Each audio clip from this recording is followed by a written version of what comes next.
Everybody, this is Gary Owen. Listen to this on iTunes.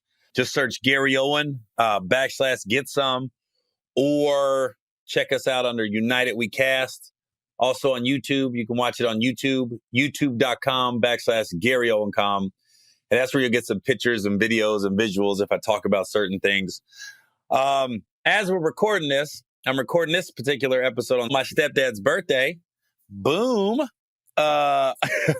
One of my favorite people.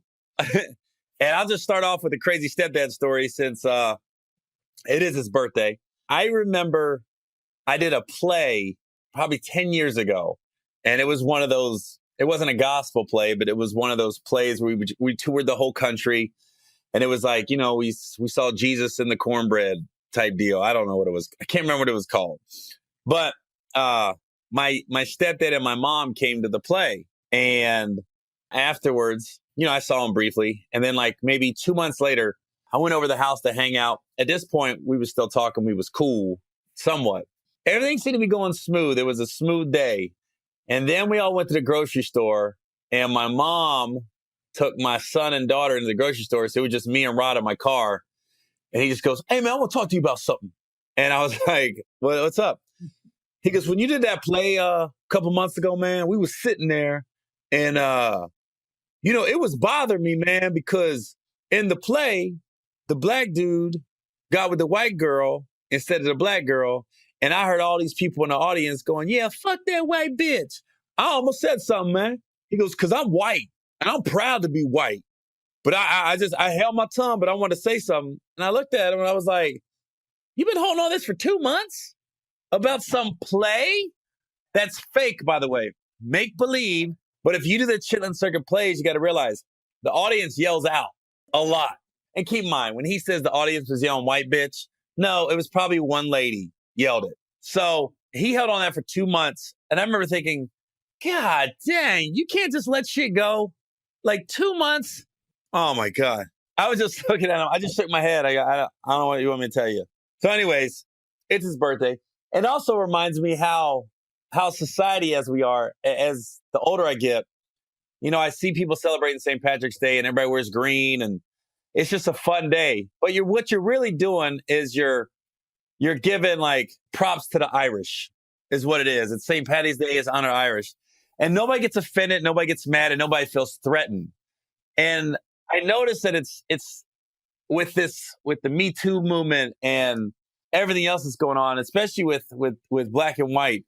If it's funny how when black people have holidays, whether it's Kwanzaa or anything that they celebrate black culture or just celebrating being black, it's looked at as almost a threat, or it's looked at it like we can't celebrate. Like a lot of white people think we can't celebrate other people being black or celebrating black culture or African culture without it, you know, taking some other meaning. And I just think it's funny, the double standard when you think about St. Patrick's Day and then you think about any quote unquote, not holiday, but anything to celebrate blackness, and people get a little threatened.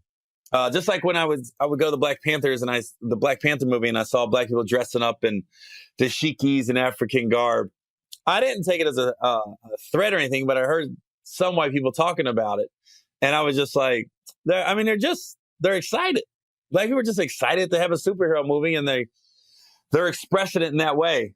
No different than if it's a movie that got released on St. Patrick's Day and it's an Irish movie, whatever that would be, maybe an Irish boxer or an Irish soccer team did something or something like that. I don't think anybody be offended by that. I just think it's funny, the double standard. It's not a huge deal, but it's just something I noticed. I was in Pittsburgh and Ryan Shazier, who plays for the Steelers, came to my show. I never met him before, and he's an Ohio State guy, so I followed him at Ohio State. But he's kind of like got a love-hate relationship with the city of Cincinnati because he's the one that knocked out Giovanni Bernard in the playoff game, gave him a concussion, and kind of changed the direction of the game a little bit. And then last December, Shazier got hurt where he almost got paralyzed when he took a hit in his back. And he's been in and out of a wheelchair since. And he's going to walk again, but it's going to be a long process. And he hasn't given up on playing again, but it won't be until 2019. But he came to my show and he was like, just a good dude. And we were cutting up and laughing. And I like it when fans are so passionate about their teams. Like Steeler fans are really passionate. Bengal fans are really passionate, especially when you're dealing with the Bengals and Steelers. And it's funny just to sit back and talk to Ryan about the rivalry. And he really just looked at it like it was just another game. He's like, I got hurt. And he was like, yo, you guys got a good team, man. It's just for some reason you can't pull it out in the end. And I was just like, I hate the fact that I'm a huge fan of his now, just because we got to talk for about 30 minutes before my show.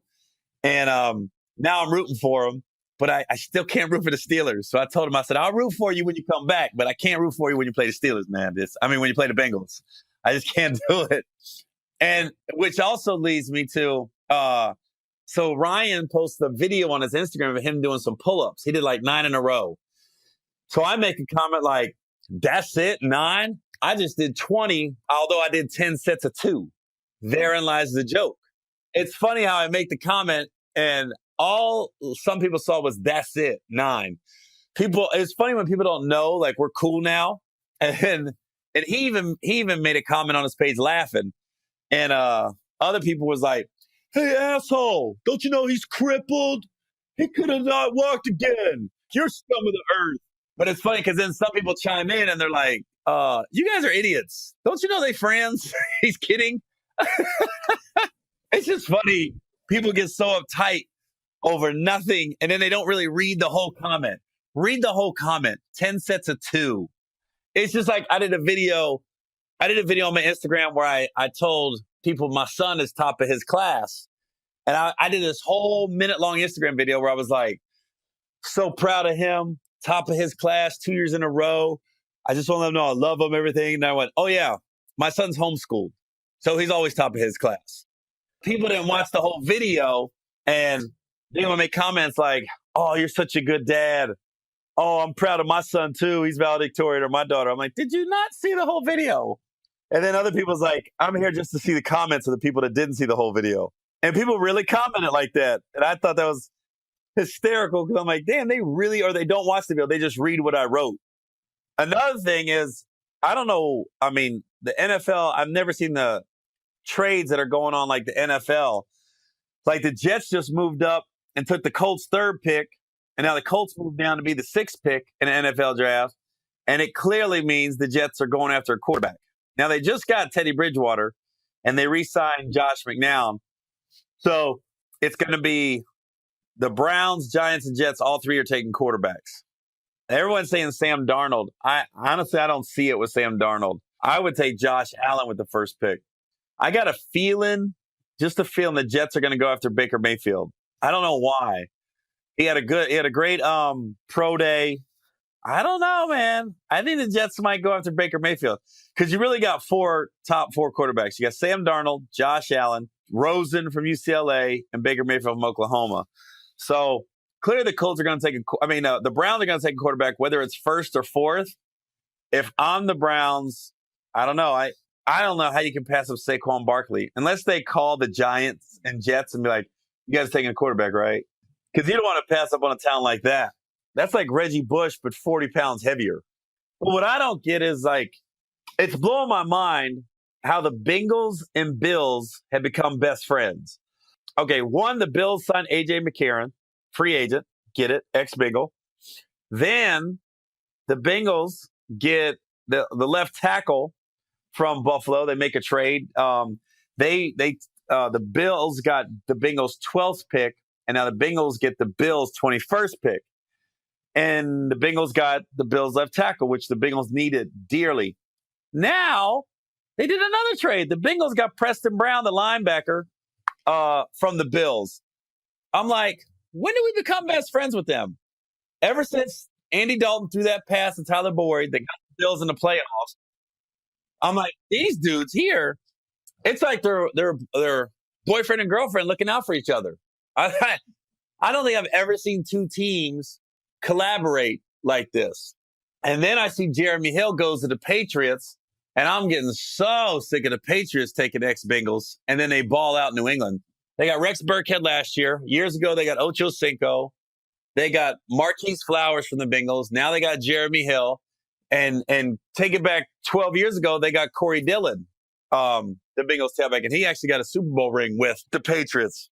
I mean, it used to be just the Patriots would just, they like cherry pick Bengals off off the waiver wire or free agents. Now you got the Bills and Bengals.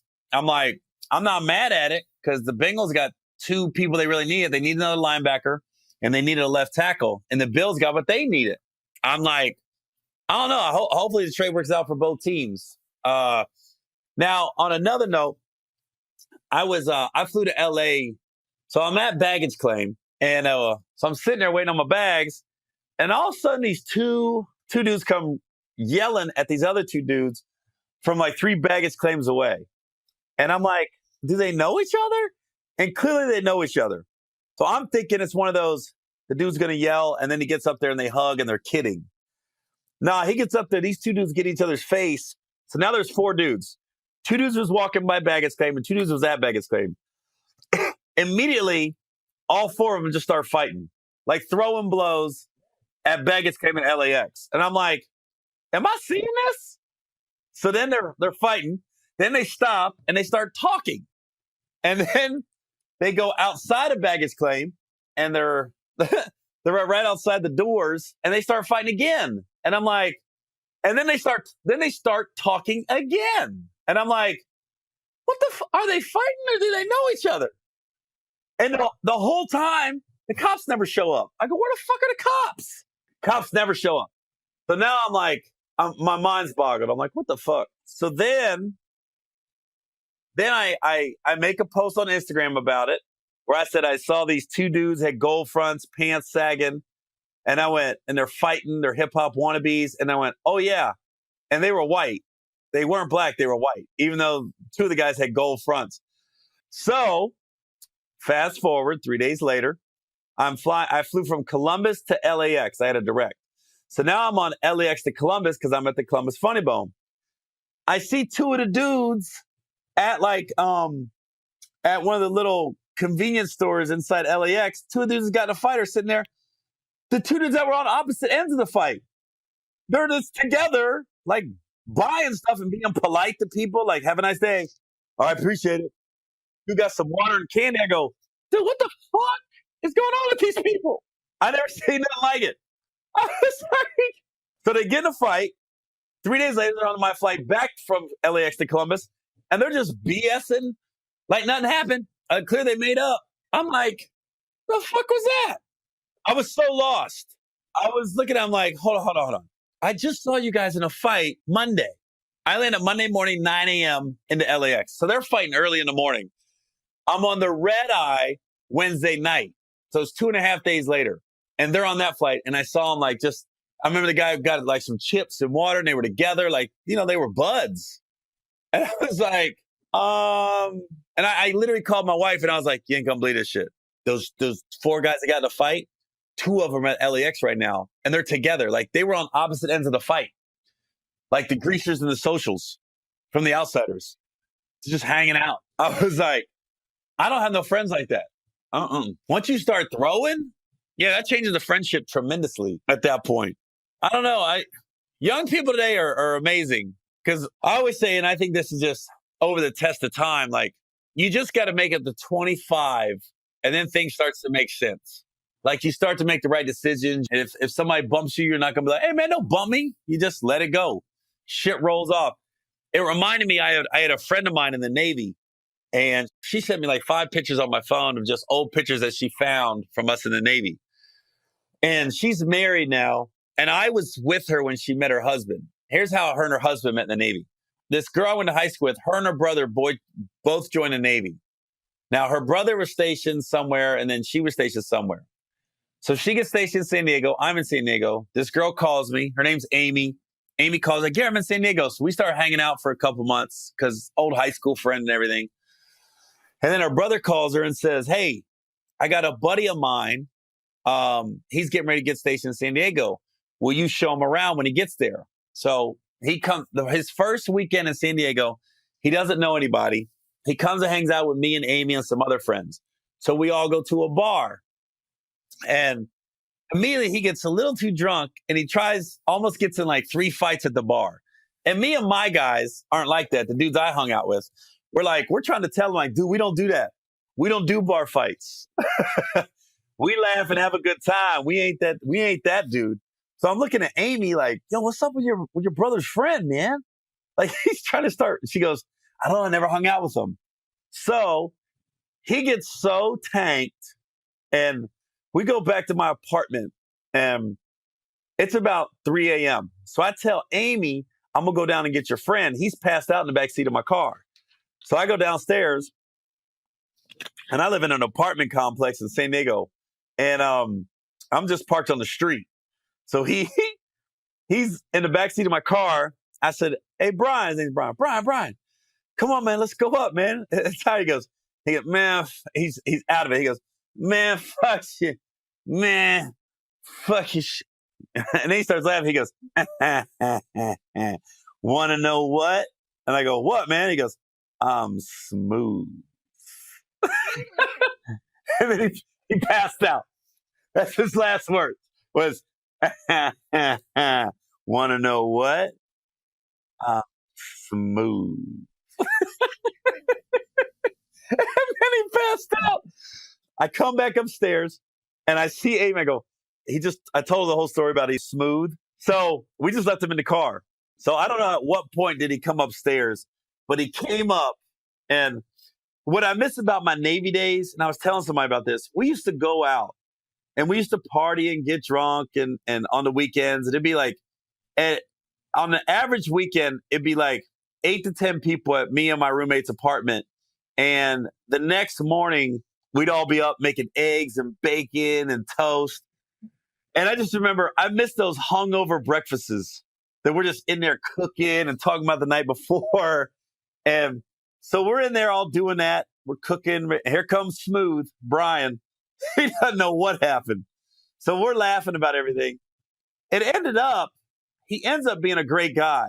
I don't know what happened that night. You know, you're by yourself and out of your element. So that really wasn't his character. But he ended up being a good dude. And him and Amy are married to this day. They've been married for like 20 years. And it was funny because like for 10 years, every time I saw him, I called him Smooth, to the point where I forgot his name was Brian. So every time I say, what's up, Smooth? Hey, Smooth. And then finally he pulled me aside like 8, 9 years ago. And he was like, Gary, man, you mind calling me Brian? I'm not Smooth, man. I got kids now. So he was so polite about it and cool. And I was like, yeah, man, of course, my fault. Hey, man, you might call me Brian because I got kids now. I don't want to know I was some drunk ass Navy sailor back in the day. Yeah, man, no problem. And it was funny. Like I had such a great trip to LA this past time. I had 3, 4 good meetings. And I'm not going to lie, man, I've been, especially in the entertainment business, you get frustrated at times in your career because you wonder why you're not getting more. And it's always a struggle. I think when you get one Oscar, you want another Oscar. You get one movie, you want another movie, you get a TV show, you want another TV show. I get it. I temper my frustration. I vent with my wife, and my manager is who gets it from me. When I'm frustrated, I talk to them about it. And also this podcast, it helps. I mean, you get a chance to talk because more recently, you know, it's pilot season. I've been doing these auditions, and I really think I've hit my stride as far as like auditions go. Like I send my auditions in and I really think they're good. They're solid. And I'm just like, I hear it's a numbers game and you keep auditioning and eventually your number comes up and then you start getting offers. And it just hasn't happened for me yet as far as auditions go. And I'm telling my manager, I was like, I don't know what I'm doing. I'm hitting these auditions right, I think. And she goes, yeah, everybody's happy with it. And then I got a call, and when I get done with my podcast, I got to do this another audition for this film. And where this audition came from was the casting director. I read for him or her. I don't know if it's a he or she, but I sent a tape in for something else. And then they sent this movie to my agency saying, yo, I want to see Gary for this part. So I don't have the part, but it just shows that the process is working because I didn't know I wasn't right for something else, but they thought of me for this. So we'll see what happens. It might be nothing. I don't know. But the frustration just it builds when you don't get a lot of acting jobs at a certain point, but it's a big temp job. And then you might get 4 acting jobs in a row. And it's just I met with this one studio, and the lady said it best to me, and I couldn't figure out. I can't pinpoint who like what I'm about sometimes or what's going on and why I'm not getting more work as far as acting. And my manager had to remind me, Gary, you turned down 2 movies last year. And I was like, oh yeah, I did. Like I know who I am and I'm very comfortable in my own skin. But it's like, how do we get like mainstream, which is basically white Hollywood, to get on board with me? Because, black people all know who I am. And it's what I told my manager and my agent. I was like, yo, I think the frustrating part is everyone's just waiting for me to be in another movie. They're just kind of waiting, all my fans. And I remember seeing Jump in the Broom. And I remember, even though that wasn't Mike Epps' movie, I remember when Mike Epps came on the screen about 30 minutes into the movie, the whole theater went, oh, like this energy came over. I'm like, oh, okay. Now Epps is in it. Now it's going to be funnier. They were just expecting something. But I remember like this little burst of energy came in the room, in the theater with Mike Epps. And I go, I know that's where I'm at in my career. I know the next decent movie I'm in, like mainstream movie, is the audience can be like, oh shit, there he is. And you just know it. And I know I got a fan base and I know I bring value and I can help promote and move some tickets. And that's the frustrating part. Now I don't get mad. It's just I know what I know. And I met with the studio and she said it best. This girl who I'm meeting with, which I hope to do business with in the future. She said, here's who you are, Gary. You're Elvis, you're Channing Tatum, you're Mark Wahlberg, you're Justin Timberlake. They go, you're the white guy that black people like hanging out with, that like being around, that want to be around, but you're just that in a comedy realm. You're the comedic version of that. She goes, we just got to get like Hollywood and networks on board to see that because they don't see it. And I was like, oh yeah, that's how I always thought of myself too. I guess that's why it's so frustrating. Like, yo, I got a fan base, right? But I don't get mad. I don't get mad at my agent or my manager. I know they're busting their ass for me. It's just, I think it's a little frustrating, but it's also, in this business, entertainment business, I'm not promised anything and nobody owes me anything. So they're just gonna, put who they want to put in their movies and stuff. But it's just like, and then another thing, I guess it's frustrating. Like I'll deliver, and I'm at a point where I get it. Like I've worked with my acting coach for years and I've been through pilot season numerous times. And, 3 years ago I did pilot season, but it wasn't good. I'll be the first to admit, I was just trying to memorize my lines without putting any emotion behind it. I just thought I was good going in there going, oh, he knows his lines. But I really went in the scene. And then 2 years ago, I went out for pilot season and I really thought I was in it. Like, okay, I did decent. I got some callbacks, but I just didn't land anything. Then last year, I didn't really do pilot season. I was developing. Now this pilot, I'm back for pilot season again. And I've hit some great auditions, but just for whatever reason, I didn't get the part. But I'm happy with the auditions that I'm sending out. But I thought that was like, I couldn't put into words like, who am I and why aren't I getting more roles until that lady said to me, she goes, that's who you are. And we just have to get Hollywood on board to figure out that's who you are and to know. Because once they know you're that type of white dude, those white dudes take off. Yeah, it's just, it was a little frustrating week. I had to vent with my my manager for a little bit, and she had to remind me, Gary, you turned down 2 movies last year. I said, oh yeah, I forgot. Like one movie was just, the part was pointless and I wasn't going to do it. And I have to weigh my options now because I'm not going to go do a movie where I got like one line. That's pointless to me. Or I'm not going to cancel 6 weeks of stand up for a movie that I don't think I'm going to bring anything to. They can hire anybody. That's what happened. I'm not going to say the movie, but one movie they asked me to do it and they wanted to hold me for 6 weeks and take me off the road for 6 weeks. And we tried to negotiate with them, like, can he at least do stand up? And then I tried to work with them, like, can I do 3 weeks of stand up work? And they were just like, nah, we got him for 6 weeks. And the money was so bad. And for me, it was bad. And there wasn't any back end. There wasn't any incentive if the movie did well. So I was just like, and then when the movie came out, I saw it. And I was like, yeah, I made the right choice. That nobody would have saw that movie and been like, oh, that dude. Because it really wasn't a lot of funny scenes for me to do. I was probably the 8th lead if I would have taken that movie. It was kind of like when I did Little Man up in Vancouver. Man, I was at a different point in my career, but that movie took a long time to shoot because we had to shoot our scenes. Then Marlon had to do his scenes on green screen. So every time we would shoot a scene, then Marlon had to shoot his scene. And man, there was a lot of days where I was just sitting around in my room and not doing anything up in Vancouver. And this was pre-internet. I had no laptop back then. There was no iPhones back then because this was 12 years ago. And I remember just sitting in my room playing like blackjack on my phone. That was the only game I had. And then I started watching Degrassi, and like Drake was in a wheelchair on Degrassi. Degrassi High was the TV show. And I was just sitting around going, all right. I mean, I was on a weekly rate. I was getting paid every week, but it was just like, I did a lot of sitting around. And where I'm at now in my career, you know, when these people called to do the movie I turned down, I was like, oh, I just don't want to be. And I think that's what would have happened. They wanted me on hold the whole time.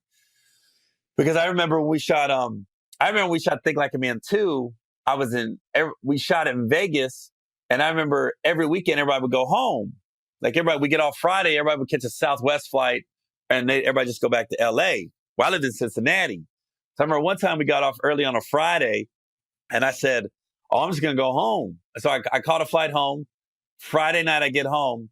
I literally landed and my phone was ringing off the hook. And I answered the phone when I landed in Cincinnati. They're like, we need you back tomorrow, which was Sunday. I go, they're like, we got this one scene we got to shoot. And it was a small scene in the movie.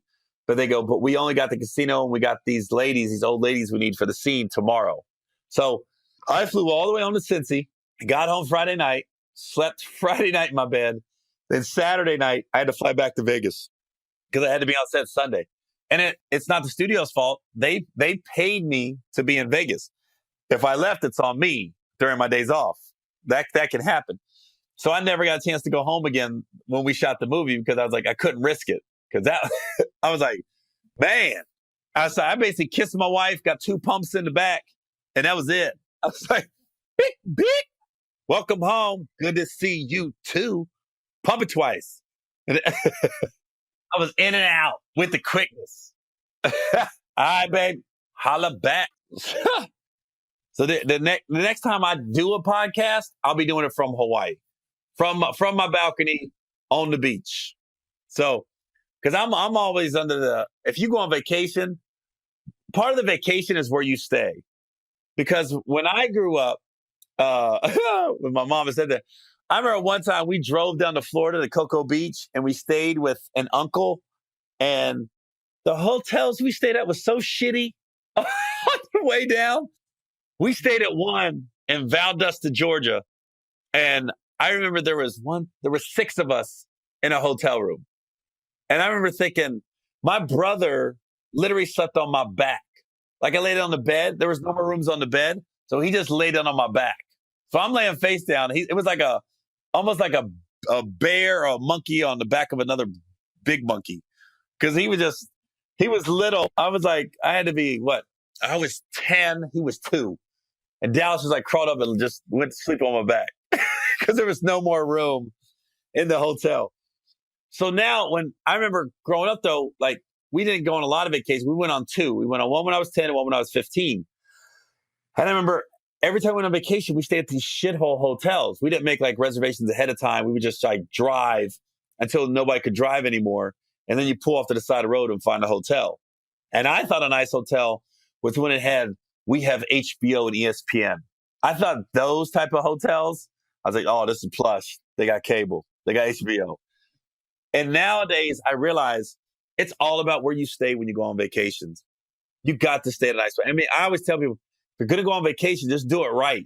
And I tell people, if you're going with your lady, you go with a girl, you want to get a room with a balcony that overlooks the beach.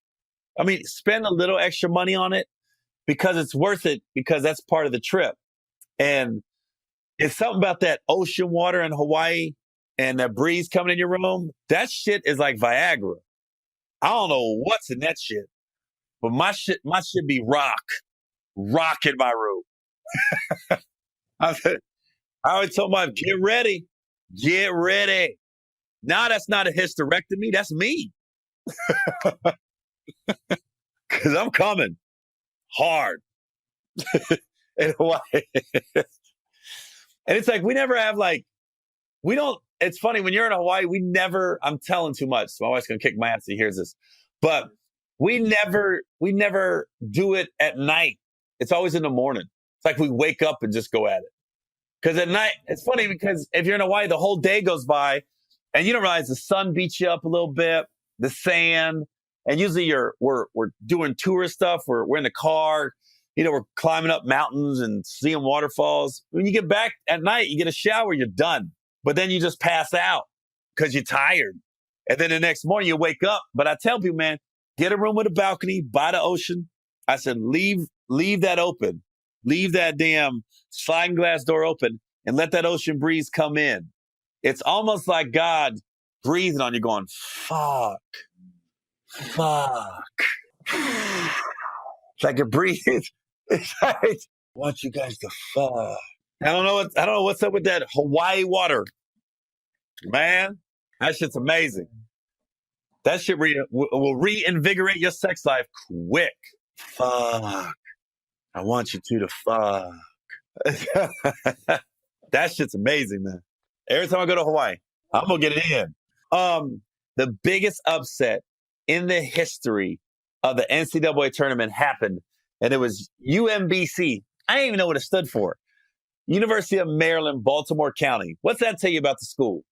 They don't even know where they at. That means that school is so small that they have to tell everybody down to no, you're in Maryland, you're in Baltimore, and you're also in the county. They got to let you know exactly where that school's at. Because that's all I need to know. UMBC, University of Maryland, Baltimore County, beat Virginia. And first time a number 16's beating a 1. And it was a blowout. I watched the game. And it's funny because to me, that's like Buster Douglas beating Mike Tyson. That's like USA beating Russia. But to me, if I'm being honest with myself, Villanova has the best team, I think.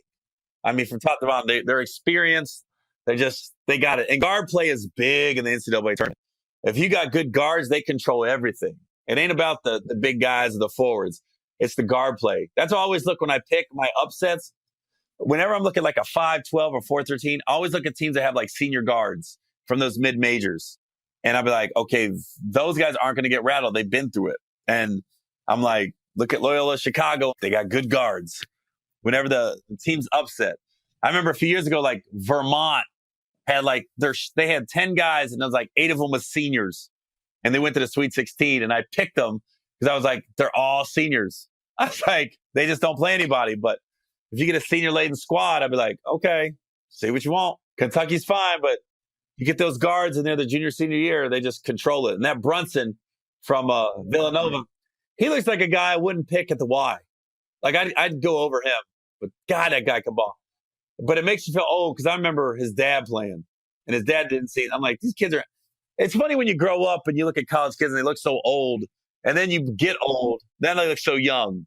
I'm like, these guys are kids. I have nothing in common with them.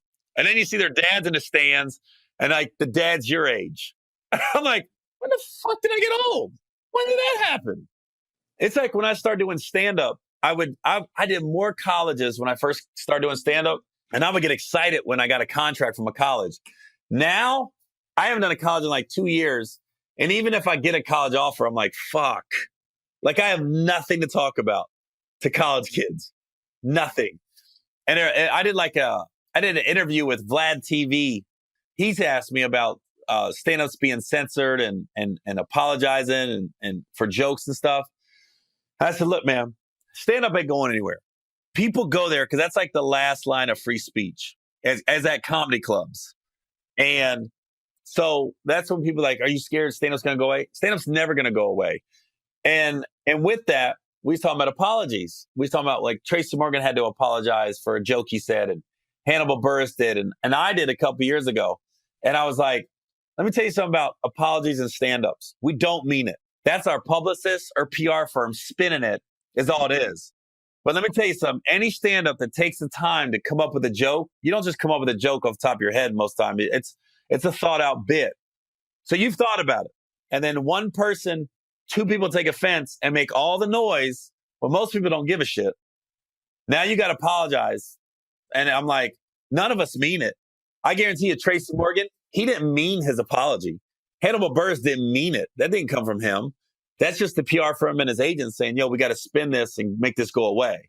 That's what happened to me. I had a joke I had to apologize for. I didn't mean it. I just did it to make all the shit go away, all the negative press. So that's why I'd be saying, I'm like, no, stand-up ain't going anywhere. We're not going to get censored. And whenever you hear a stand-up apologize for a joke, we don't mean it. I'm letting you know. We don't mean it. Especially if you told the joke and it got a lot of laughs at your show. So you want me to apologize for a joke that people laughed at? Nah, I don't mean that. I'll tell you right now, I don't mean it. Ever. I just did my apology because they were trying to, I ain't going to get into it. I did an apology for a joke, but I'm telling you right now, I didn't mean it. That was my publicist wrote that apology. And if you know me, when you saw my apology, I said, man, this is way too smart for me to say. I didn't even understand my apology. It was so well written. I was like, whoa, that's a good ass apology. So just so you know, if you take nothing else away from this podcast, if you ever hear a stand-up comedian apologize for a joke, they don't mean it. I don't care how vulgar, how offensive it is to some people. They don't mean it. We don't.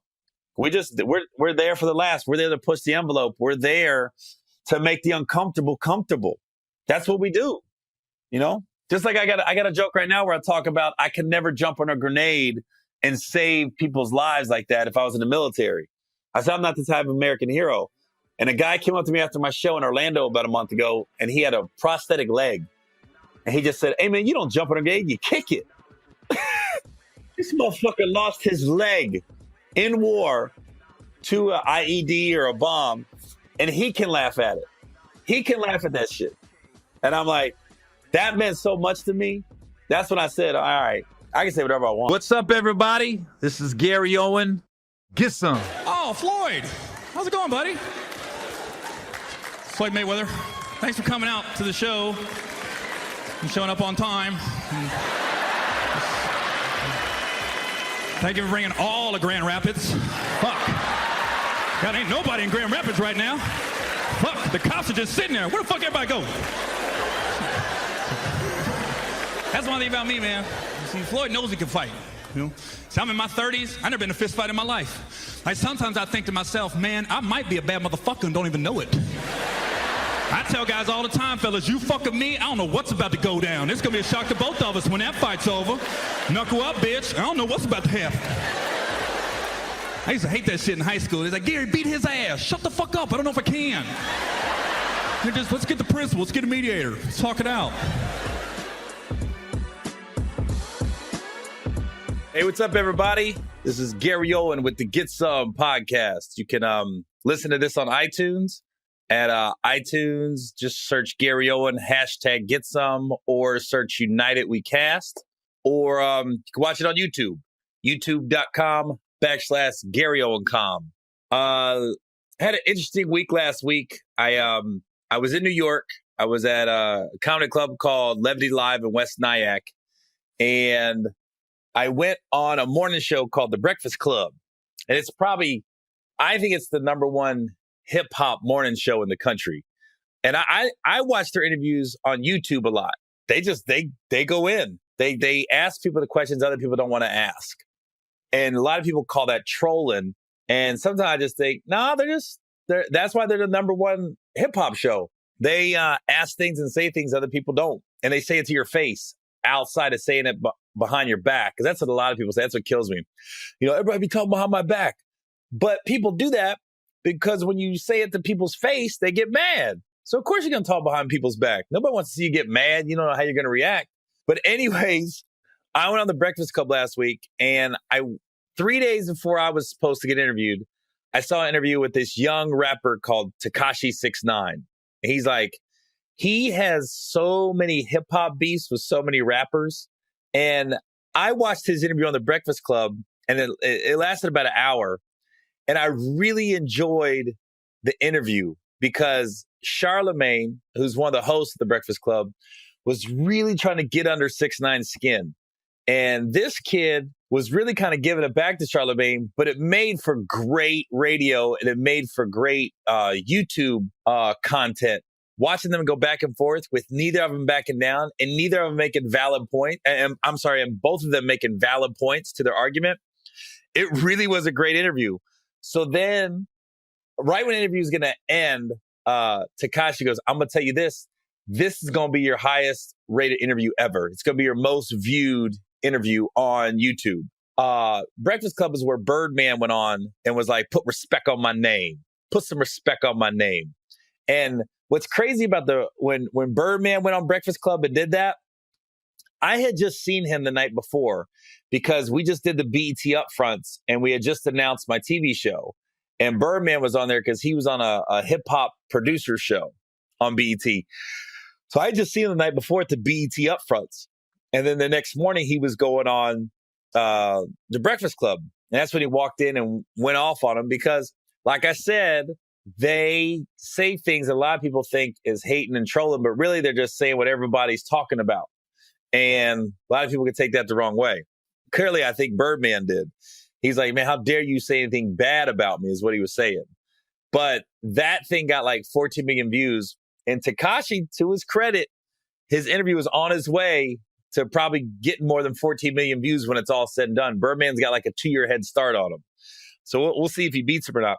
But when I saw the interview, I was like, man, as soon as he said this is going to be your highest rated interview, and I saw the banner going on between him and Charlemagne, I called my manager and I said, I got an idea when I go on the Breakfast Club. And she was like, what is it? I said, find me a makeup artist in New York and I want to get my face made up just like Tekashi 69 because he's got all these facial tattoos. He's got 6ix9ine on his forehead. He's got Jigsaw from the Saw movies on his cheek. He's got 6ix9ine on his neck, got these spider webs coming out. So when I saw that, I was like, yo, find me a makeup artist. I'm going to go in dressed and looking like 6ix9ine. I said, and I'm going to act like him during the interview. And I didn't tell anybody. So on 2 days' notice, we was able to find a makeup artist. And I had to be at the Breakfast Club at 9 a.m. I had to wake up at 5:30 in the morning. So this makeup lady who got to my hotel at 6, it took her little over 2 hours to get all this makeup done. And this wig I had on, it was ridiculous. We're going to, on the YouTube page, we're going to show pictures of me. And I just went in as Tekashi 69 and we did the whole interview like I was him. And I tell you this, I even said, this is going to be your highest rated interview. I did everything Tekashi said. And for me, it's the most views I got on Breakfast Club. This is my 4th time on their show. Every time I've been on their show, I've always got about 500, almost 600,000 views on my interviews. This one's going to break 1 million easy, just because I wasn't trolling them. I was just I call it a parody. I was making a parody of the interview, but I was still getting my own information out there as I was doing the interview and the parody. So it ended up coming out really well. I was happy with it. And it sounds weird even me talking about it on my podcast saying, yeah, the interview came out really well. Because you see the interview, I'm all over the place. Because Tekashi kept saying, yeah, man, I let my nuts hang. Yeah, blood. Yeah, boom, right? Check it, boom. He kept saying, check it, boom. Yeah, blood. And so I just kept saying that with him also, as him. But I was also able to get my get some points across too. You know, like they asked me about, did I ever have a Netflix special? And they said, you don't have a Netflix special because it's been said because your audience is black and Netflix doesn't value the black audience. And I said, well, there's probably some validity to that because I talked about, I did a Comedy Central showcase a couple years ago. And during the showcase, I thought it went well. I meet with Comedy Central exec afterwards and he he said, he called my manager later, and I called my manager saying, I think we got it. And he called my manager saying, yo, we like Gary. Gary's funny for his audience. We don't know if he's right for our audience. And Gary really connects with his audience. So I didn't get a Comedy Central special. I haven't got a special on anything except Showtime. And every time I did a Showtime special, I did it myself. And I was able to talk about that in the Tekashi voice on the Breakfast Club interview. And you got a good interview when you wake up, and I was asleep and I woke up and I went to Twitter and I literally had like 400 or 500 mentions of my name, all stemming from the interview. And I was like, okay, it was a good interview. And most of them was positive, but there's always like a few people that'd be like, you're trolling Tekashi 6ix9ine, or you're just doing this for clout and to get views. I go, duh. That's exactly why I did it. Dumbass. When people say stuff like that, like the only reason Gary did that shit was so he could have more people view his shit. Duh. That's exactly why I did it. Why wouldn't I do it like that? Why would I hire a makeup lady, put all these tattoos on my face that wasn't easy getting off for nothing?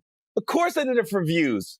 Of course I did it to hopefully go viral and have more people find me who I am. But I also did it because I'm a comedian. That's what we do. We make fun of shit. Let me tell you something. I had the best time on the Breakfast Club. And I always have a good time on their show and interviews. But this one was my favorite. Just because it was almost like I was in a movie. I was role playing. I was being somebody that wasn't me, but I was kind of being me. I almost thought, well, I know Will Ferrell would do something like this if he was connected with the hip hop community, without question. So I was just like, when people say stuff like that, I'm like, do you know how you sound? Why do anybody in the entertainment business do what they do? It's to get more views. It's to get more listens to their album. Why do you think Tekashi went on Breakfast Club? To get more people to download his music. And I pumped the shit out of my podcast. I'll tell you that. I went on there, said to get some podcast about 4 times. Why? Because I want people to come listen to my podcast. Duh. People kill me with that shit when they get on here. The internet trolls, they call them. These people on the internet think they're speaking some great knowledge or trying to expose something for what it really is. Of course, I put tattoos on my face because I wanted people to view the interview. Of course, I did it to draw people to my page and hopefully come out and see me when I do stand-up. Duh. I saw an interview that a lot of people was talking about. I saw a kid that had a unique look that nobody else has, that if I went on there, I would look ridiculous the way he looked. It's his character. It's who he is, but it's not who I am. So, of course, I'm going to look ridiculous acting like him. But I did it for a reason, and it worked. It worked, and it was funny. That's all I wanted to do was make people laugh, and it was funny. What wasn't funny was trying to get that shit off. That shit was no joke. I took 3 showers after I left the interview because the tattoos wasn't that hard to get off. It was that I had a wig on, and the makeup lady had to put like bobby pins and glue to the wig so it wouldn't fall off. And I felt like I was getting scalped when I took all the bobby pins out, and then I had to peel this wig off, and that shit hurt. And then I was in the shower, and the glue was still all in my hair. I think I still got some glue in my hair, actually. It's been a week. I still got glue in my hair. I was able to get everything off, but I got these 2 spider webs on my cheek and neck that is on for a week. Because all my other tattoos, the lady drew them on, but the spider webs was like the stick-ons. And she goes, you're going to have these for a week. So I had a couple meetings in New York. I had to go to these meetings with this big spider web tattoo on my neck. And I had shows. And it was funny because one guy even said, man, those things real? Those guys, yeah, they real. And there's like people that was like, dang, Gary, about that life. Like, he gangsta. I go, yeah, they just put makeup on when I do movies and stuff. I have people really believing I got spider webs on my cheeks. I'm not that gangster, man. I got 1 tattoo on my back. It's small, and that shit hurt. And I said, I ain't ever getting another tattoo. I don't know how people get tattoos all over their body. I got 1. I thought I was going to die during the interview. That shit hurt so bad. Oh, but anyways, when I did the Breakfast Club interview, they did ask some valid stuff. We talked about my BET show getting canceled. which still hurts to this day. Not gonna lie. We talked about me not having a Netflix special, but I said, you can always do your own specials. And then I went in on a couple comics. It was kind of funny. Like, it was like comic beef. I thought, I'm a vegan, I don't have beef. And then, and then we talked about when I did the Monique video and I had Black Twitter come at me. So it was just, if you didn't see the interview, it's on YouTube. Just search Gary Owen Breakfast Club. It's a great interview. It's just funny, man. But I love how people try to it's almost like when I did the Monique interview and somebody put newsflash, ... you ain't black. I was like, damn, talk about dropping some knowledge I didn't know. So anyways, enough about that interview. That was great. That was fun. I was in New York. Me and my wife went to Hawaii. We went to Maui for 5 days. We did this thing called Road to Hana. I don't know if anybody's ever done that. It takes 5 hours if you just go up and back and don't stop. And you're literally going like 10 miles an hour at some point. You're basically on this little windy road through the hills of Hawaii. And at some point, you'll see the ocean on your left, and then the mountains are on your right. And there's all these waterfalls, these natural waterfalls you can stop along the way. And you can get in the waterfalls and swim in these what they call it, these natural pools or something like that. I don't know. These little, the bottom of the waterfall, these little lakes, these miniature lakes. You can get in these things. And then it kind of ends at a black sand beach. There's this black sand beach that people like to end at.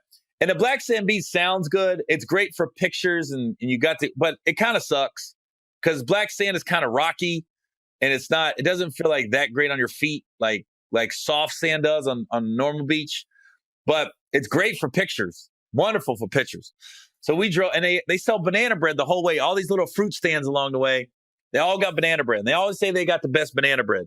So me and my wife tried every banana bread along the way. Like we just stopped at all the fruit stands and we might have bought a little loaf, but really we were just trying a bite of it just to see what it tastes like. And we were like rating our banana breads along the way. So there were some good ones though. One guy was like, yeah, this one's vegan, non-dairy, no sugar. My sister makes it.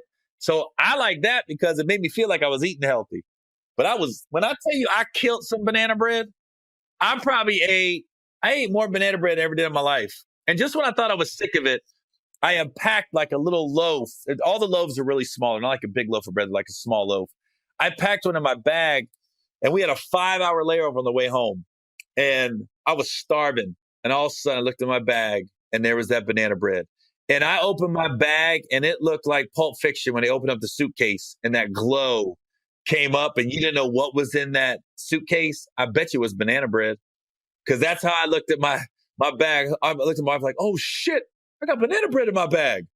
Because it was like, we're at the airport and I'm trying to eat better, but there's not a lot of options for good breakfast at the airports because I don't eat pork. So I'm so limited as far as what I could eat. But that banana bread got me through that 5-hour layover and I killed that whole loaf over the course of 5 hours. It was so good. A little coffee, a little tea. Oh my God, fuck me running. That was good. That was some good banana bread. But so we've done every island but Hawaii. We've done Oahu, we've done Kauai, we've done Kona, we've done Maui. Only island we haven't been to, so we're going to go there next year because we try to hit a different island. And we always try to say what's our favorite and what's our least favorite. We don't really have a favorite. We have our least favorite is Oahu, where Honolulu's at. So that's just a big city. It's almost too busy. I think when you go to Hawaii, you want to get away from everything. You want to lay low and relax. You don't want to hear cars honking. You don't want to hear none of that. You just want to be silent and birds chirping. So we've enjoyed Kona, Kauai, and Maui. We've taken different things from different islands that we like better than other things, but we like them all. But the one that we like the least is Oahu, just because it's so busy. So we're going to try Hawaii next year. And a guy told me that the Four Seasons in Hawaii, the Big Island, that's the best resort out of all of them. And it goes on any island. This guy was so animate. So I looked it up and it was about $1,400 a night. So yeah, I told my wife, I go, we got to go to Four Seasons next year. And I was like, oh shit, looks like I got to get a movie. I didn't know the big movie before we hit that. I'm doing all right, but not $1,400 a night for a week. No, we might be at a Marriott. We might be at a bomb-ass Marriott. So, yeah, Hawaii was dope, man. We had a great time in Hawaii. I recommend anybody that's out there that is a couple And not that me and my wife are struggling, but if you're having a hard time in a relationship, if you can afford to go anywhere, take your lady, take your dude to Hawaii, figure out a way. Because it's something about that ocean water, and I don't know, something about the beaches and just the vibe that just makes you feel like life's okay. Like we had this bartender that we went, and we weren't even drinking. We just sat at his bar to eat and got to talking to him over the course of a couple of days. He's from Long Beach, said he came to Hawaii 16 years ago and never left. He just said, why am I going back to LA? And he said he's a bartender. He was happy as shit. And it was funny because he said, we go, don't you get bored? Is it a little slow? He goes, nah, I'm good. He goes, look at that. And me and my wife looked over his shoulder. It was the most beautiful sunset I ever seen in my life. And I took a picture of it and put it on my Instagram page. I'll post a picture on this podcast. It was literally the most beautiful sunset I've ever seen. And I took a picture of it. There's no filter. There's nothing. I literally took that from the restaurant bar I was sitting at. And I looked over and just snapped the picture real quick and came out perfect. The way the palm trees was reflected off the pool and the sun, the way it was dropping. I mean, it was literally out of a postcard. It was perfect. And when he said that, I go, oh, okay, now I know why you're in Hawaii. Got it. The only thing, if you're going to move, and I told him, I said, everybody talks about the cost of living, but as I'm talking to bartender, we was like, yeah, but you ain't got to buy winter coats. You ain't got to buy nothing. All you need is some shorts and t-shirts. And most of the jobs doesn't require you to wear a suit. So you kind of save on the cost of going through a winter if you live in Hawaii. And in that aspect, you save a little money. But, he was like, no, the only thing that's really expensive is milk, because a gallon of milk might be $10. If you can go dairy free, the cost of your food and beverages, it goes down tremendously in Hawaii. And I don't drink milk. So I'm like, oh, I'm good. So I could probably live here. The big thing in the news, and I don't want to get too deep, was the young guy out of Sacramento, the Stephon Clark, got shot and killed 20 times by the cops. The story I heard, and I've heard a lot of different stories with this case, is he was breaking car windows, and then he was actually trying to break a sliding glass door, and the cops got a report of a guy breaking car windows in a neighborhood, and they described it as Stephon Clark who was doing it, and then he took off from the cops, and they chased him into his grandmother's yard.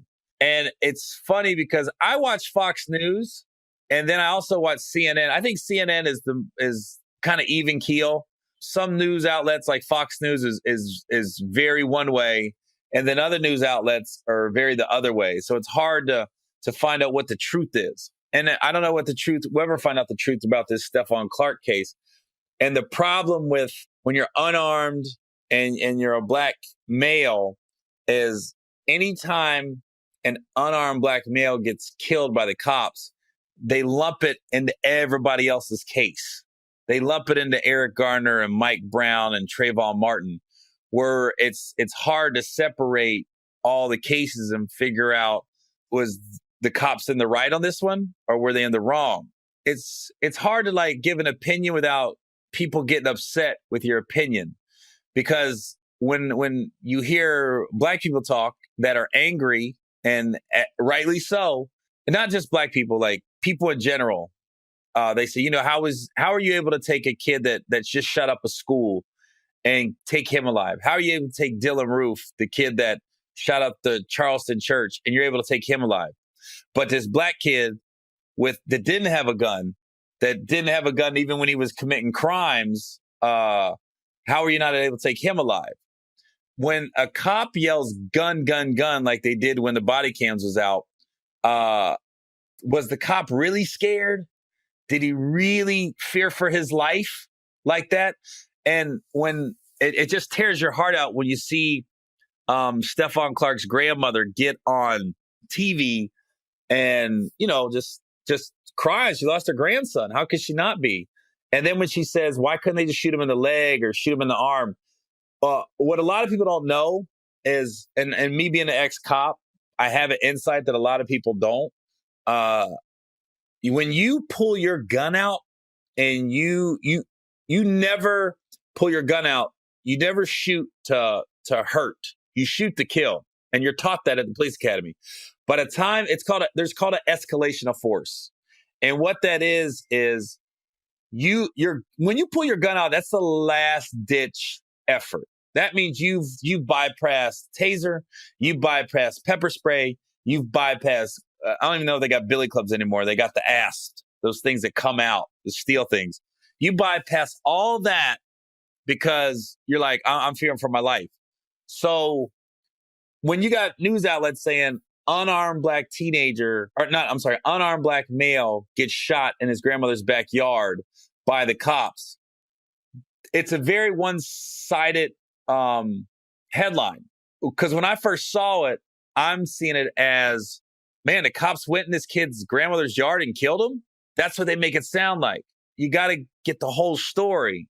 The cops were chasing him because he was allegedly breaking into cars and breaking windows, and they chased him. They didn't know that was his grandmother's yard. And the one cop yelled, gun, gun, gun, and then everybody unloaded. So really what it is you have a cop that overreacted.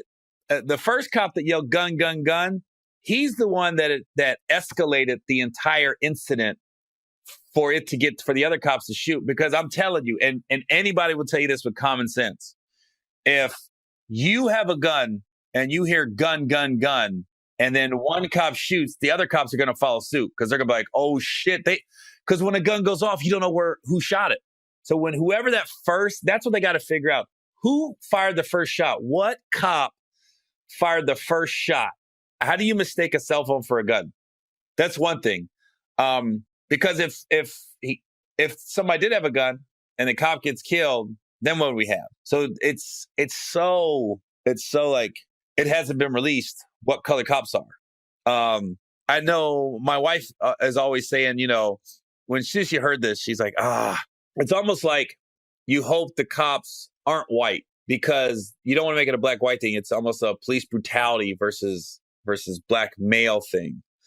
But if you listen to Fox News, they're going to say, well, stop acting like he was some innocent dude. He was breaking into cars, and you don't run from the cops. But then on the other side, you got people saying, well, black males, they're scared of the cops. So of course he's going to run when the cops come. So it's like there's no winners in this. There's a breakdown in communication. There's a breakdown in community policing. I always say when you're a new cop and you get hired in a neighborhood, I would make it a point to go to everyone in the neighborhood and be like, look, I'm going to be patrolling this neighborhood from here on out. And you get to know people that way. And you get to know people in a way where you're not seeing them at their worst. Because that's the issue. When you got cops that patrol neighborhoods that don't live in these neighborhoods, whether it's a lower income neighborhood, a middle class neighborhood, or whatever kind of neighborhood, if you don't know the people in that neighborhood, then most of the time you're only interacting with people when they're at their worst. You don't ever get a chance to get to know people. So maybe, and this is hypothetical, if they knew who he was, then they're saying, Stefan, what are you doing? Why the hell are you breaking into cars? You should know, and not, obviously not going to know everybody, but then you also know people that aren't from the neighborhood. So when a unforeseen element is coming in. I was in Columbus, Ohio a couple weeks ago, and there's a cop, and his name's Tommy Norman, and he really should go around the country and speak to other police departments because he's a white cop. He definitely patrols a lower income neighborhood in Little Rock. But man, that neighborhood loves that cop because he gets out, he meets with the kids, he talks to them, he talks to the elders, the old people. And when he comes through, he waves. The kids run up to his car. Hey, Officer Norman, Officer Norman. That's how it should be. Now, you think if that's Officer Norman and this happens in Little Rock and this guy, Stephon Clark, is breaking car windows and Officer Norman starts chasing him, he's going to be yelling, hey, Stephon, I know it's you. Stop. Because he's going to know who he is. And like I said, there's no like magic wand that is going to save everybody because there are bad people out there and crimes are going to be committed. But when you hear things like this, you realize somehow we got to change the mentality and it's tough, man. I try to look out for both sides of you on everything. Because what if the cop that yelled gun, gun, gun, what if he really thought it was a gun? What if he really did fear for his life? And now he's like, oh shit. You know what I mean? I mean, can you imagine if you're the cop and you are a good person and you've done everything right in your life, and this one moment you really thought this kid had a gun. You really thought he was pointing a gun at you, and you got to live with that guilt now. That's almost worse than anything. We can put that cop in jail for the rest of his life and everything. But if he really is like that, I mean, the guilt that he's going to live with is awful, because I always say you got to make it to 25 before you figure shit out. It's funny. Like, some of the shit I did when I was 19 and 20, I was an idiot. I drove drunk one night to the point where I was so fucked up.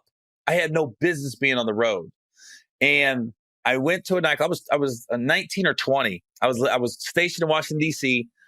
And I was so drunk, and I got back to the barracks safely. And then the guy I was hanging out with that night, he's like, dude, I got to get back to my ship. His ship was in Annapolis, Maryland. And it was like 35 minutes from where I was stationed. So I get in my car and I drive. He's asleep. I drive him to Annapolis. And at this point, it's like 5 a.m. He had to be back at like 6. And I went and stopped at a 7-Eleven and got some Gatorade, thinking that would help. And I'm driving back to the barracks. And I'm sobering up right now, but I'm tired. I'm not lying. It was a 4-lane highway. I fell asleep on the highway. I was in the fast lane. When I woke up, I was in the slow lane. I swerved 3 lanes and then woke up like, oh shit. And then I was wide awake the rest of the trip. But I literally fell asleep at the wheel in the middle of the highway where I could have killed anybody. And if another car I would have hit, or if I would have crossed over into the other side of the highway and got a head-on collision, I'm not here anymore. And what's my legacy at that point? My legacy is I died because I drank and then I drove. I killed myself and probably killed somebody else because I was drinking and driving. And that's my legacy. No matter what I did the other 19, 20 years of my life, that's the legacy that I left if I wouldn't have woke up in that lane like that. So now you got this kid, Stephon Clark, who 21 years old, he's got a couple kids, and it's like he didn't get a chance to figure out what his life's going to be. And it's a tragedy all the way around. It's just a tragedy.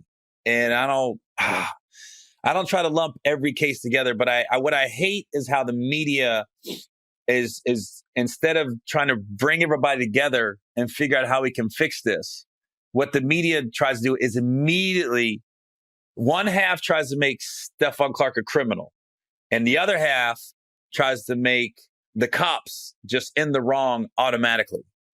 And instead of just letting us step back and let's just figure out what's really going on, what really happened that night. And what if the cop did fear for his life and he's a good person?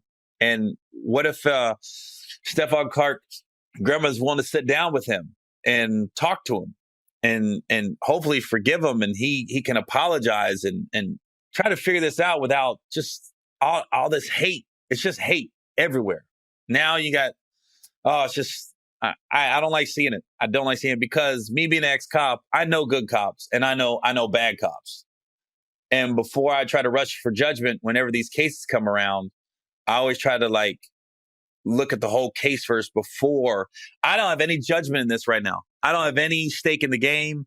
I'm not saying who's right and who's wrong. I just think there was an incredible overreaction, and I don't know who the cops are. I don't know what they're about.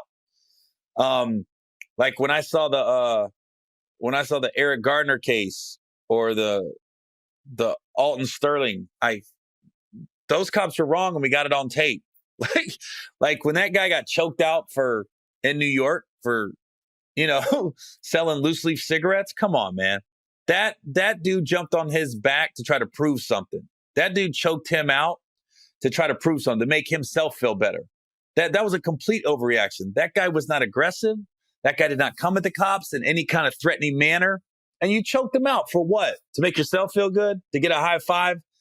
That case was cut and dry to me. I know cops like that. I know cops that just get off on being the big man and taking people down. And that dude was, I choked him out. I know he was telling people at the bar, I choked that dude out until it came back. The dude died. And the guy in Louisiana that was standing out front selling the CDs that the cops shot. And my issue with that, it goes back to, how are you cops on patrol? And the store owner said that guy's been selling DVDs and CDs out in front of his store for years. And you don't know who he is? How do you not know who he is? You've never stopped to say hello. You've never stopped to for no reason.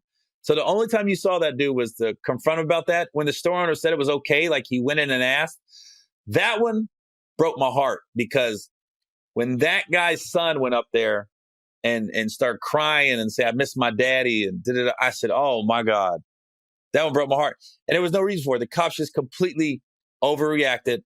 And again, the cop said, reaching for his gun. I go, dude, the dude was discombobulated. You took him to the ground. You weren't answering any of his questions. And it went from 0 to 100 for no reason. That was not, you weren't chasing him. He wasn't running from you. He was talking to you. That was a complete, like, those two cases to me, cut and dry. That was the cop's fault, no doubt. Now, Trayvon Martin, what we found out over the course of years is, George Zimmerman is an asshole. George Zimmerman is a guy that probably got picked on his whole life, wanted to be a cop, but couldn't become a cop. And so he's going to be this vigilante, watching too many Dirty Harry movies. And you're following a kid that's minding his own business, ain't bothering nobody. Then Trayvon Martin's like, yo, man, why you following me? And I'm sure words were exchanged, and they get into a fight, and Trayvon Martin is getting the best of him, and you pull out a gun and shoot him. You never told Trayvon you got a gun. That's a game changer right there. And he's thinking, we better get in the fist fight. You got a gun. You got the trump card. You got the ace. And then come to find out how you act now lets me know everything I need to know about George Zimmerman, and also how Trayvon Martin's parents reacted when this all happened. Let me know a lot about Trayvon Martin also, because they have handled things with dignity, grace. So I told him when I went on the Real, I was on the Real guest hosting, and Trayvon Martin's parents came on, and I told them, I said, the way you guys have conducted yourself, I said, that is all I needed to know about who Trayvon was. I see how his mom and dad are. And in the same way that this Stephon Clark case, I don't like how the media, different outlets are trying to portray him as a criminal, and the other one's trying to portray the cops as just going in somebody's backyard and killing somebody for absolutely no reason. The same way they did with the Trayvon Martin case, when you saw these pictures of Trayvon with gold teeth and on his bottom grill, and then trying to say he had weed in his system. Oh, okay. A lot of people, Snoop has weed in his system every day. Anybody think Snoop's a bad person? No. Nobody. Bob Marley had weed in his system every day.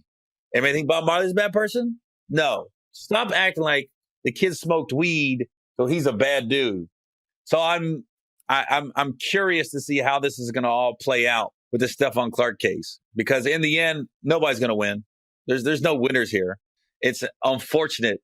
I mean, I can't even imagine, because I know I got kids, and I know they're good kids. And I can say that with all confidence. My oldest is an adult now.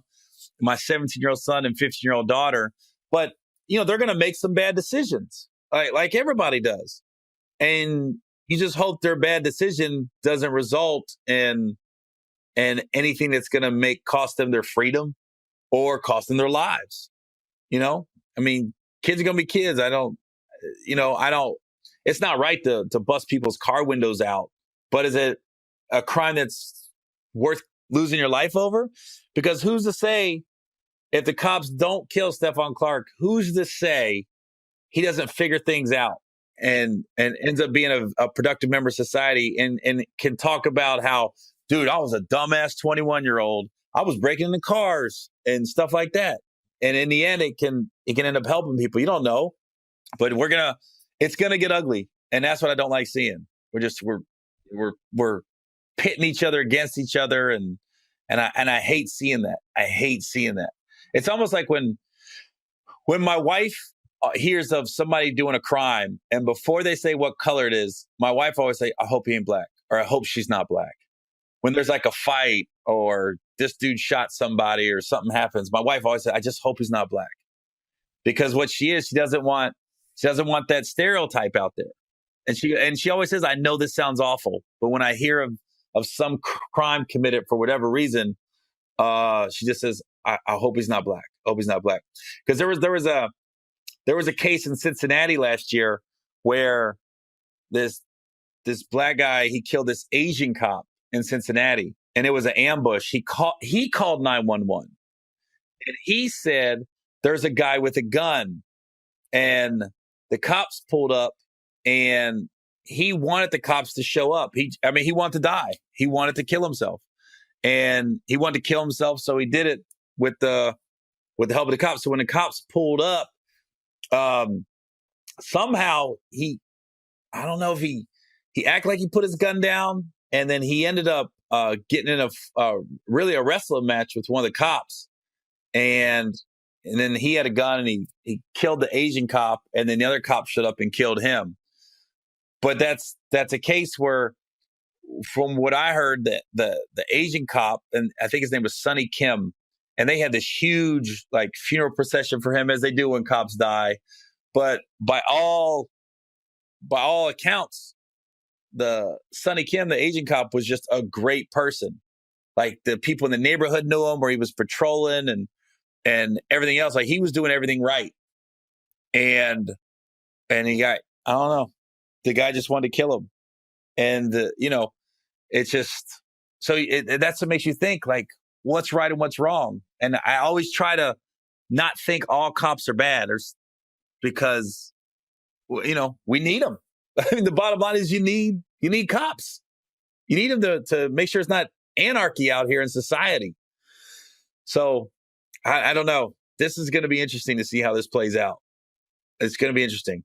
But if I'm anybody, and it's just my opinion, it's just my voice, but if anybody in Sacramento is listening to this, and anybody that's angry, I get it, but there's a way to protest. Like we're seeing after the school shooting in Florida, God dang, those kids rallied and they had school walkouts, and they got all them people in DC to march and talk about it. And that's what you want. That's called change. That's going to create something that people are going to feel that for a while. I mean, they're already going to have to make law changes to how people can purchase guns and who can purchase guns, because we got to make the schools safe. That's important, but that's the proper way to do things. So I don't know. The reason I don't like seeing what Stephon Clark's brother did, and it's not anything personal from me, I just know how people are going to say, look how his family is. That's what people are going to say. It's when Mike Brown's mom and stepdad was yelling, burn this motherfucker up, when the protest was happening in Ferguson. I was like, oh my God. I was like looking at my TV like, don't stop. Don't say that. Don't say that. And I know you're angry, but when you say things like that, I go, you're not helping your son's case, because what people are going to say is, look how his parents are. Look how they're acting. Of course he was wild. Of course he attacked that cop. Look how his stepdad and mom's acting. I'm like, I'd be like this, don't do it. But here's the thing. If it was my kid, I don't know how I would react. That's the thing. I don't know what I would do. But I'm just saying how mainstream media, and how there's certain news segments like Fox News especially, which a lot of people watch. A lot of people do watch that show. That's why it's still on Fox News. Is huge in ratings. Like, a lot of people don't admit it, but they watch it. I watch it because I'm just amazed that people like follow for some of this stuff. Like, I watch it almost like it's entertainment. Like, dang, people really follow for this. They really will try to twist things to make it work for them.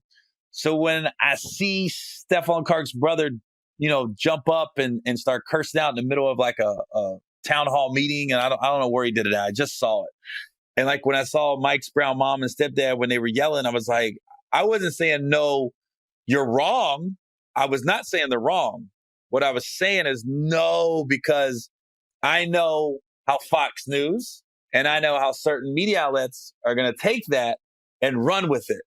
So now they're going to be like, of course Stephon Clark was wild. And he was going to be wild because look how his brothers acted. Or, the same thing when I saw the Mike Brown shit. Of course Mike Brown did that. We don't know. And that's a case that still is perplexing to me, the Mike Brown case. Because that cop showed no remorse, no emotion, nothing. That dude had no remorse. It made almost the hair stand on my arm when I saw him get interviewed. I was like, So, and because I say this because if it was my son, my daughter, I don't know. Maybe I'm up there cussing. I don't ever want to find out. I don't ever want that hurt and that kind of pain when you're probably thinking, because you got to realize his brother and his grandmother, they saw all different sides of Stephon. They probably saw he's in good mood, a bad mood. They saw him being a good dad. He's got 2 kids. They knew him as a kid. So that's their brother. That's their grandson. Of course they love him. Of course they want to stand up for him. But I just don't want